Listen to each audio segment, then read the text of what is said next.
ಬೇಕು. ಅಶ್ವಿನಿ ಅವ್ರ ಬಗ್ಗೆ ಎಷ್ಟೇ ನೆಗೆಟಿವ್ ಬರಲಿ ಏನೇ ಬರಲಿ, ಬಟ್ ಅವರನ್ನು ತೀರಾ ಹತ್ತಿರದಿಂದ ಬಲ್ಲವರಿಗೆ ಗೊತ್ತಿರುತ್ತೆ ಅವರು ಎಷ್ಟು ಸಿಹಿ ಅಂತ ಹೇಳಿ. ಆ್ಯಂಡ್ ಆ ಸಿಹಿ ಅನುಭವ ನನಗೂ ಕೂಡ ಆಗಿರೋದ್ರಿಂದ ಅದು ನಾನು ಹೆಮ್ಮೆಯಿಂದ ಹೇಳ್ಕೊತೀನಿ.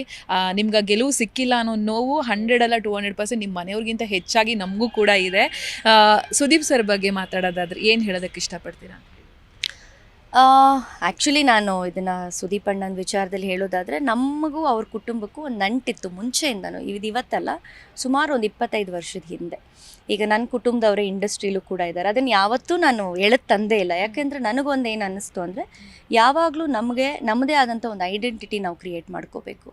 ಈಗ ಯಾರ್ದೋ ಹೆಸರು ಹೇಳ್ಕೊಂಡು ನಾವು ಇವ್ರ ಮಕ್ಕಳು, ಇವ್ರ ಅಕ್ಕನೋ, ಇವ್ರ ತಂಗಿನೋ ಅಂತ ಹೇಳಿ ಆ ಐಡೆಂಟಿಟಿ ಇಟ್ಕೊಂಡು ನನಗೆ ಹೋಗೋಕ್ಕೆ ಇಷ್ಟನೇ ಇರಲಿಲ್ಲ.